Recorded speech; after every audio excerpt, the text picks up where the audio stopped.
I ended up at SAS where I currently am. I obtained a master's and a PhD in biostatistics at UNC Chapel Hill, and I initially went into the pharmaceutical industry, characterized as large pharma at Bristol Myers Squibb, where I worked in antiviral and oncology for about 3 years.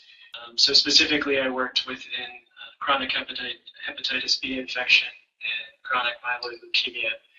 And after 3 years at Bristol Myers Squibb, I relocated back to North Carolina and joined a little biotech company with roughly 100 people in the R&D function. And I was responsible really for the ophthalmology programs. And initially with that company, the flagship drug product that they were trying to develop was a drug product in cystic fibrosis.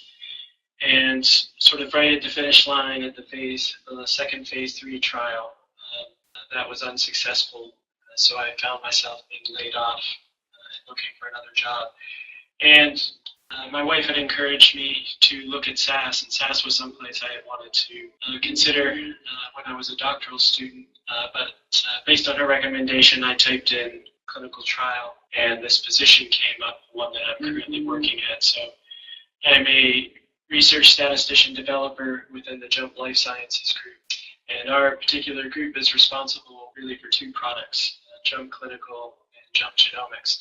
So these are vertical products that use both JUMP and SAS to analyze life science data. And specifically, I'm a developer for JUMP Clinical, utilize CDISC standards and develop tools that will allow people to analyze CDISC formatted data sets from clinical trials to either analyze safety endpoints, data quality, potentially even generate adverse event narratives. And just to give a brief overview of some of the work I've done as a SAS author, so I have a couple books that I've contributed to. The first here, research, risk-based monitoring and fraud detection in clinical trials using JUMP and SAS.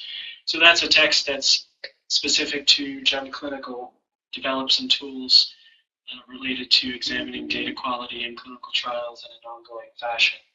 I also got involved with a couple of SAS-specific books, the first of which, Modern Approaches to Clinical Trials Using SAS. This was an edited volume with a number of different kinds of analyses from sequential designs in clinical trials, dose response analysis, and even some analysis specific to prediction and using genomic biomarkers.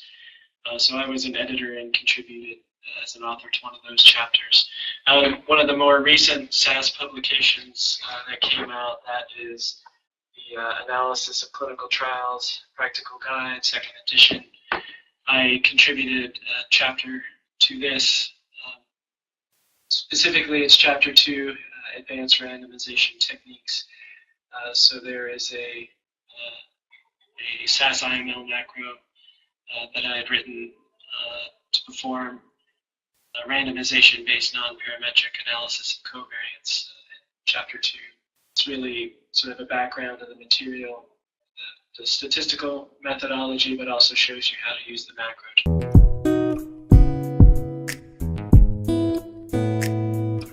But as far as the 3 recommendations I can give, I think part of what you need to do as a SAS programmer is to look at every release, whether it's in BASE, SAS BASE, or SAS STAT, or SAS ILM, for example, and see what kind of new features come out that you can take advantage of.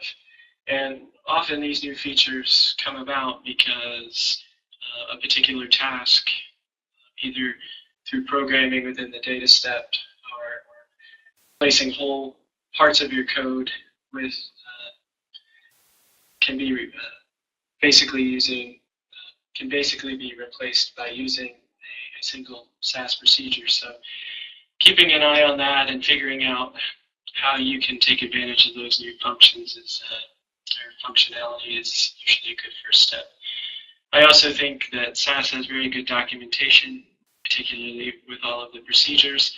So if you have an idea or want to figure out how to use a particular analysis, you can go into the SAS documentation, read the examples that basically start by describing the data. And going a step further beyond that, the books that get released either through SAS Press or some tell you how to address a certain type of methodology using SAS software. Those are also very useful because they often come with sample data sets and some robust macros that extend the functionality of SAS, so those are always good. And I think the third thing that you can use to become a top SAS programmer are to take advantage of some of the online resources that are available. So even as a developer, I will use the power of Google to help me find solutions to my problem. And quite often this will take me to some things that are within SAS. So for example, Rick Wicklund has a SAS blog called The Do Loop, which offers really detailed and very good explanations of different kinds of statistical methodologies and way to solve those using code.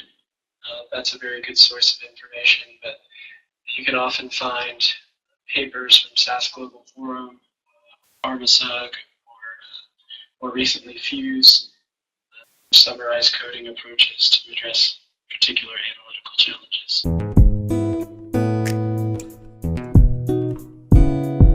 I honestly don't think that I have a favorite procedure per se, since I tend to use a lot of different procedures in my day-to-day work, but if I had to pick one tool that I return to time and time again, it would be the SAS macro facility to try to make sections of code that are reproducible to combine the efforts across a large amount of code. So the macro facility I use quite a bit, but if I did have to pick one procedure, and this is a little bit different to your question, but there's one procedure that recently, or within the last few years, that I think has a really useful feature that not a lot of people know about. Is proc-mul test. So in a lot of our simulation work that we need to take advantage of, we often may need to do resampling of our data sets, either with or without replacement. And this can be done using proc-mul test. You can supply your data set and basically shuffle your treatment codes to either do to resample your data set and basically output all of these to an output data set that you can then use any number of SAS procedures to analyze using a BASE statement. Stick with programming, really look at what other resources are available out there so that you can take advantage of other people's expertise.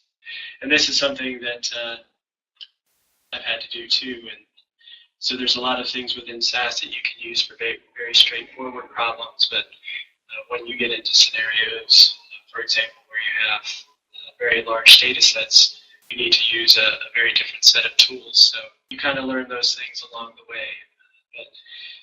But if something simple works, use the simple tool and go for the more advanced stuff.